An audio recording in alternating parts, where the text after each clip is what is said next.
Un político lleno de contradicciones y paradojas.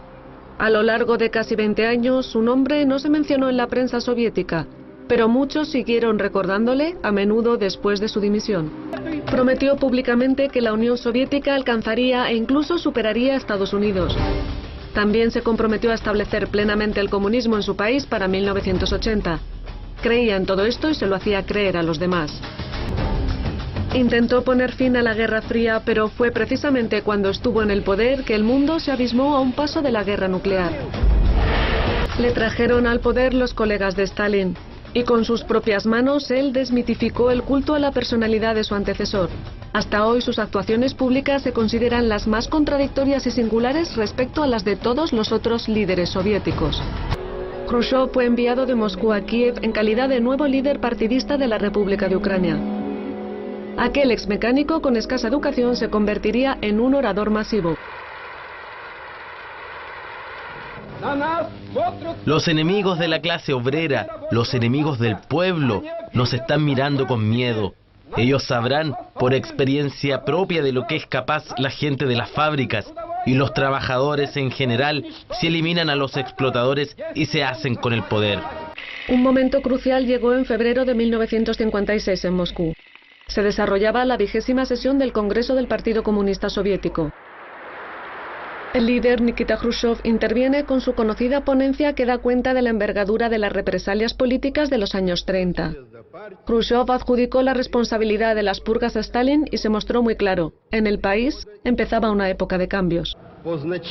Por la importancia de los recientes acontecimientos en nuestro país y en el extranjero, este es uno de los periodos clave en la historia del Partido Comunista de la Unión Soviética.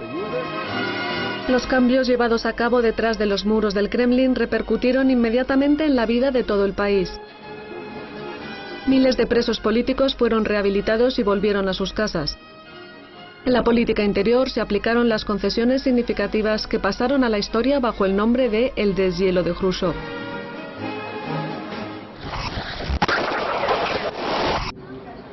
En 1961 el cuerpo de Stalin fue retirado del mausoleo de la Plaza Roja y enterrado en una tumba frente al muro del Kremlin. Este fue un punto de inflexión sin retorno para el país. En 1959 se concretó la primera visita oficial de un líder soviético a Estados Unidos. Evidentemente, Khrushchev esperaba causar buena impresión a los estadounidenses.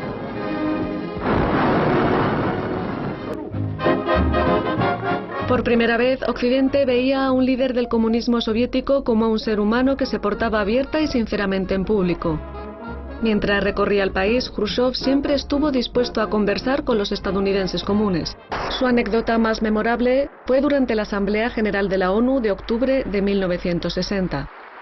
Entonces, indignado por el curso de los debates, Khrushchev empezó a dar puñetazos sobre la mesa para expresar su protesta. Los puñetazos eran tan fuertes que su reloj no lo aguantó.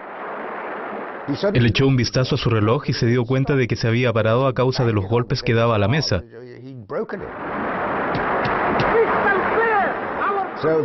Luego, me contó que estaba tan indignado e irritado que se sacó un zapato y empezó a golpear con él sobre su mesa para atraer la atención del presidente de la Asamblea General de la ONU. Y obviamente lo logró. Khrushchev criticó el sistema político de Estados Unidos, pero veía con celos sus éxitos económicos. Se quedó especialmente impactado por la granja Hearst del estado de Iowa. Al volver a Moscú, Khrushchev pronunció un nuevo lema respecto a alcanzar y superar Estados Unidos. La provincia de Riazán, una región pequeña a 200 kilómetros de Moscú, fue escogida como terreno de prueba para las reformas.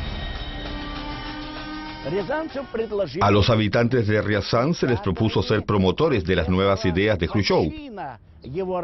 Posteriormente, saldría aquella frase de alcanzar y adelantar a los Estados Unidos.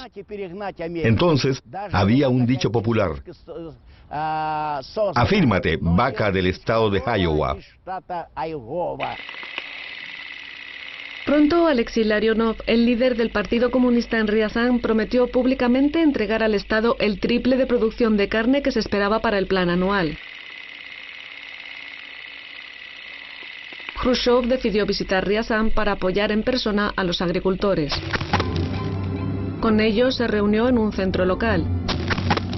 En esta foto, Khrushchev aprieta la mano a la ordeñadora Valentina Samsonova. Khrushchev se veía voluminoso y robusto, un hombre con manos grandes y fuertes. Eso ya era algo.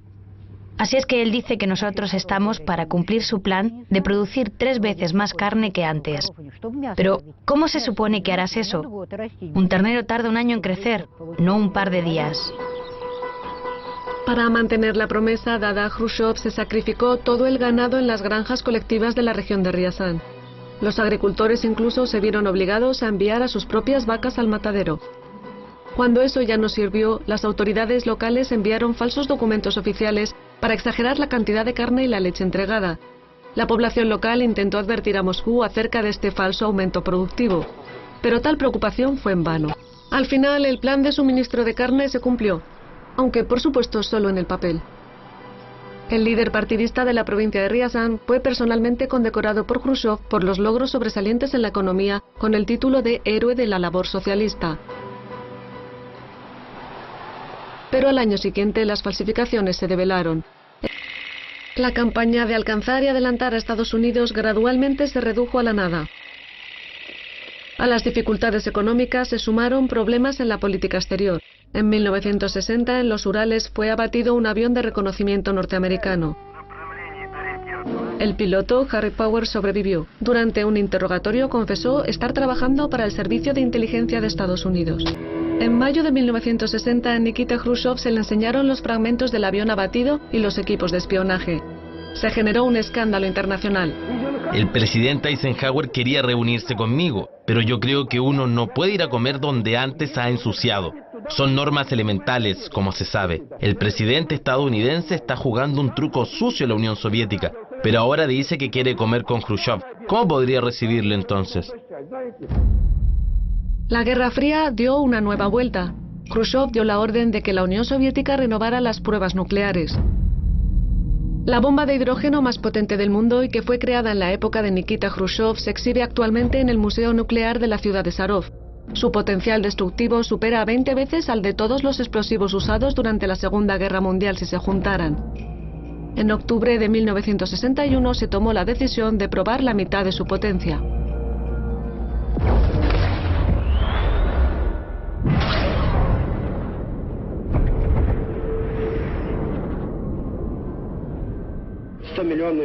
Comentamos que tenemos una bomba de 100 millones de toneladas. Es cierto, confirmo ese dato. Pero no vamos a explotar esos 100 millones.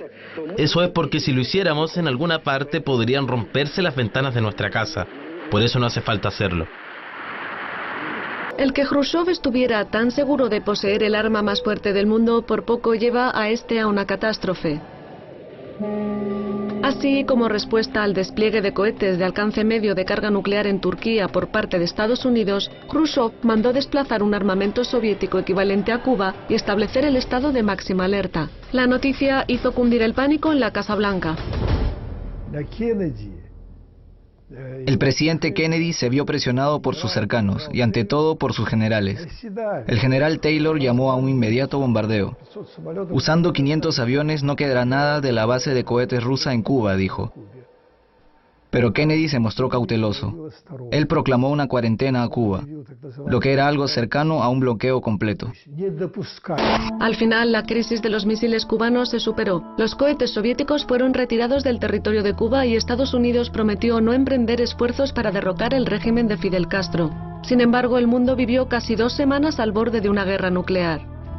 La nueva etapa de la carrera armamentística afectó seriamente al presupuesto nacional de la URSS. En 1962, los precios de la carne y los productos lácteos subieron en un promedio de 25%. Como resultado, en la ciudad de Novocherkassk, al sur de Rusia, se organizó una huelga. Los obreros de la planta constructora de vagones salieron a la calle a protestar. La huelga fue reprimida de forma atroz, resultando más de 20 personas muertas.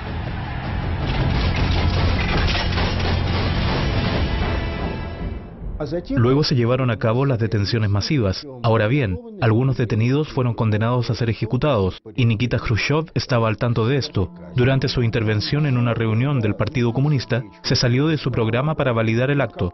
No lo condenó, pero tampoco dijo ni una palabra de compasión por las víctimas.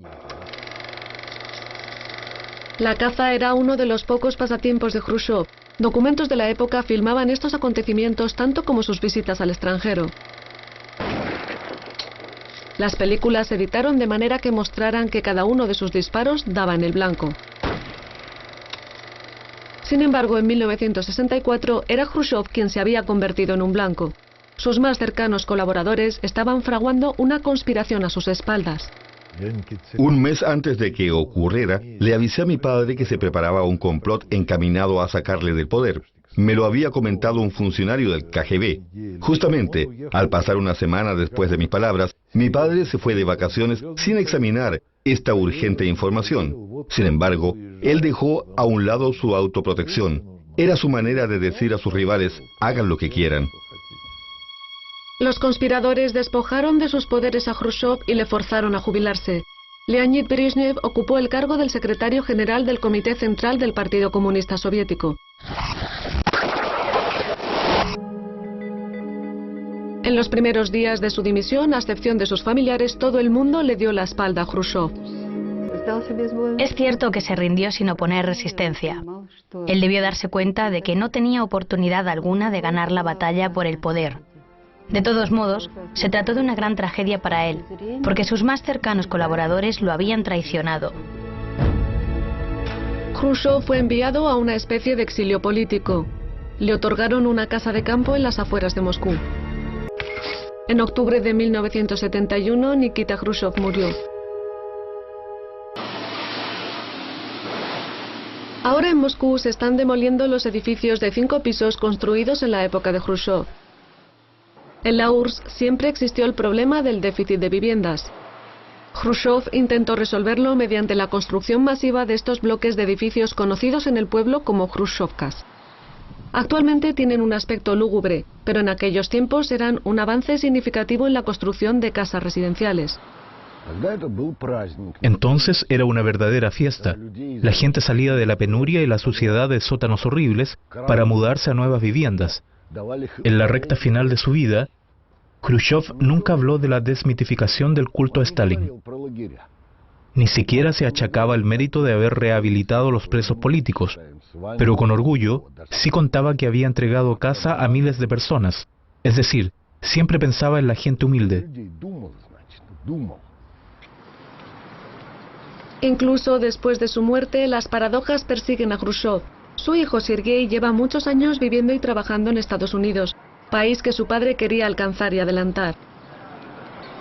Los restos del mismo Khrushchev yacen en el cementerio del monasterio de Novodevichy, pese a ser él un ateo confeso y que prometió que para 1980 solo quedaría un cura vivo en la URSS.